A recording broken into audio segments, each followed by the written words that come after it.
ये जो धारणा है, क्रोध को पूरी तरीके से समाप्त किया ही नहीं जा सकता, ये क्रोध आना तो स्वाभाविक है, ये पहली जो धारणा ही गलत है। प्राय सभी लोग ये तर्क देते हैं निमित्त ऐसे मिलते तो गुस्सा तो आएगा ही, अब कौन बच सकता है। अब हमने जो माइंडसेट बना लिया है तो उसी माइंडसेट के अनुसार चलेंगे, क्योंकि जो हमने ठान लिया, जो धारणा बना ली है, अब हमारा सबकॉन्शियस माइंड उसी प्रक्रिया के अनुसार चलाने वाला हो जाता है। तो सबसे पहले अपने मन से धारणा निकालने कि क्रोध आना स्वाभाविक है।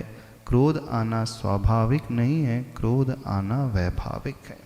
और क्रोध को जीता जा सकता है, एक साधारण इंसान भी जीत सकता है, बशर्ते वह संकल्पित हो जाए, वह ठान ले और सोचे कि जब जब मैं क्रोध करता हूँ मुझे कितना खोना पड़ता है। क्रोध को जीतने का उपाय क्या है? क्रोध को जीतने का उपाय निमित्तों को देखना नहीं, पर की ओर दृष्टि करना नहीं, स्व को देखना। अर्थात यदि हम किसी को क्षमा कर रहे हैं तो उस पर एहसान नहीं करते हैं, यदि हम क्षमा कर रहे हैं तो स्वयं पर एहसान करते हैं।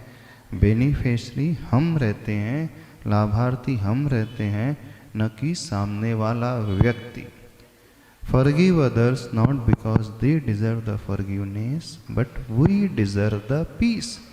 हम क्षमा करें दूसरों को इसलिए नहीं कि वो क्षमा करने के पात्रता रखते हैं, बल्कि हम शांति से और आनंद से रहने की पात्रता रखते हैं, तो इस कारण हम क्षमा कर रहे हैं। तो हम उस पर कोई एहसान नहीं करते क्षमा करके।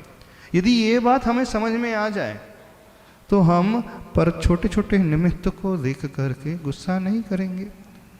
जैसे एक उदाहरण हमने शायद पहले भी दिया है, जब आप गाड़ी ड्राइव करते हो और आगे वाली गाड़ी की ब्रेक लाइट दिख रही है आपको जलती हुई, तो आप उस स्पीड उसको उतनी मेंटेन रखते हो क्या? 120 में चल रही थी आपकी, उसकी भी 120 में, और सडन उसकी स्पीड कम हो गई और ब्रेक लाइट दिख रही, तो क्या करते हो आप? क्यों कम कर ली आपने स्पीड? क्योंकि आपको पता है यदि मैं स्पीड नहीं करूँगा तो एक्सीडेंट हो जाएगा और फिर मैं नहीं बचूंगा। तो आपने जो घटना बाद में घटने वाली थी उससे पहले ही विजुलाइज कर लिया, ने आफ्टर इफेक्ट्स को पहले ही सोच लिया, तो आप अपने आप स्पीड कम कर लेते हो। ठीक ऐसे ही आपने किसी निमित्त को देखा, किसी व्यक्ति को देखा जो आपके मन के विपरीत चल रहा है, उस समय भी ये सोचना यदि इससे कार्य करने से मैं क्रोध में आ जाऊंगा, गुस्से से भरूंगा, तो मैं अपने आप को ही खोऊंगा ना। क्योंकि जब जब व्यक्ति गुस्से से भरता है उसका शारीरिक स्वास्थ्य गिरता है, बीपी हाई हो जाता है, आँखों की जो सेल्स हैं वो डेड होने लगते हैं, बॉडी में बहुत सारे इंटरनल पार्ट्स में जो है डैमेजिंग शुरू हो जाती है। तो ऊपर से लेकर नीचे तक उसका शारीरिक नुकसान होता है। प्लस कौन सा नुकसान होता है?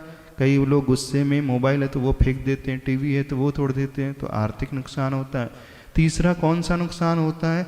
जब कोई व्यक्ति गुस्से से लाल पीला होता है तो उसके इर्द गिर्द आसपास कोई भी खड़ा नहीं होता है, हर व्यक्ति उसे छोड़ देता है, क्रोधी व्यक्ति का कोई साथ नहीं देता है।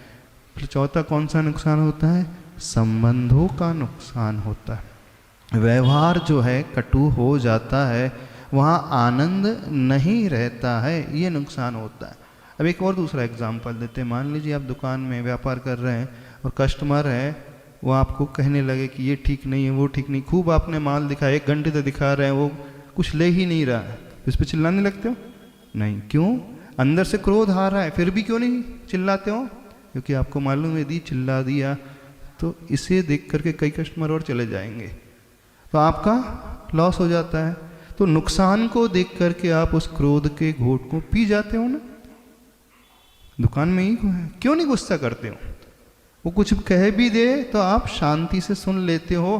क्यों? क्योंकि पता है यदि एक कस्टमर टूटा तो धीरे धीरे बहुत सारे कस्टमर टूटते चले जाएंगे और मेरा आर्थिक नुकसान हो जाता है। तो व्यापार के क्षेत्र में आर्थिक नुकसान से बचने के लिए, कस्टमर को बनाए रखने के लिए आप उसकी गलत बात को भी सहन कर जाते हो। ठीक ऐसे ही परिवार में भी होना चाहिए। आपके जिसके साथ संबंध हैं, आप छोटी छोटी बातों को लेकर के गुस्से से भर जाते हो, क्यों नहीं सोचते कि आपका व्यवहार उससे कितना बिगड़ जाएगा, सामने वाले को कितना हर्ट होगा। तो जो ऐसा चिंतन पहले से करेगा तो क्रोध के निमित्त को पाकर के भी उसे क्रोध नहीं आएगा। अगली बात, जब हमें गुस्सा आता है तो हम उन व्यक्तियों को देखें जो हमसे भी बड़े कटु अनुभवों में एकदम क्षमा के भाव को रखते हैं, शांति अपने भीतर बनाए रखते हैं। उन आचार्य भगवान को देखें, उन मुनिराज को देखें, उन्हें कभी क्रोध क्यों नहीं आता? ऐसा नहीं कि क्रोध नहीं आ रहा, अंदर तो क्रोध कषाय का उदय है, फिर भी वह यह सोच करके कि यदि हम क्रोध से भर उठेंगे तो हमें कितना खोना पड़ेगा, इसलिए वो अपने आप शांति से आज भर उठते हैं, आनंद से भर उठते हैं। और हम कोई कठपुतली नहीं है कि कोई भी व्यक्ति हमें जैसा चाहे नचाता रहे, है ना। कठपुतली हो आप, एक व्यक्ति आए कुछ कह दे और आप चिल्ला उठे तो आप तो कठपुतली बन गए, आपके डोर जो आपने उसके हाथ में दे दी। तो हम कठपुतली नहीं है, हमारा रिमोट कंट्रोल हमारे हाथ में है। हम निमित्तों से प्रभावित नहीं होंगे, हम अपने कंट्रोल में रहेंगे। हमें पता रहना चाहिए हमें क्या करना है और कितना करना नहीं करना है, इस बात को लेकर के समझना है। और आप यह भी चिंतन करना, घर गृहस्थी में छोटी छोटी सी बातों को लेकर के आप कितने क्रोधित हो उठते हैं। तो क्या आपसे ही सामने वाले से गलती होती है, आपसे गलती नहीं होती? जब स्वयं से भी गलती होती है तो आप स्वयं को क्षमा कर देते तो उससे भी गलती, तो उसे क्षमा करना सीखें, सीधा सा सिद्धांत है। तभी हम उस क्रोध पर विजय प्राप्त कर पाएंगे। और क्रोध पर विजय प्राप्त करने वाला वही होता है जिसका पेशेंस लेवल, धैर्य बहुत अधिक होता है।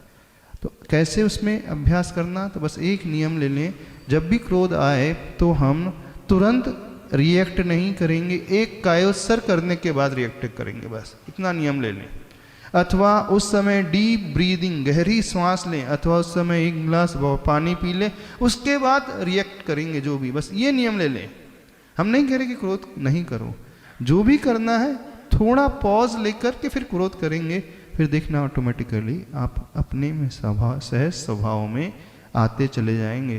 क्रोध पर विजय प्राप्त करने का एक तरीका होता है, जो व्यक्ति ध्यान का अभ्यासी हो जाता है, ध्यान की प्रैक्टिस करने लगता है, तो धीरे धीरे वह क्षमा से भरने लगता है, शांति से भरने लगता है। तो ध्यान का अभ्यास करना सीखो, ज्ञाता दृष्टा भाव लाना सीखो, माइंडफुलनेस तरीके से जिंदगी की हर परिस्थिति को देखना सीखो। इस अभ्यास के माध्यम से ही हम अपने क्रोध पर विजय प्राप्त कर सकते हैं, अन्य कोई और उपाय उसके नहीं है। चलो।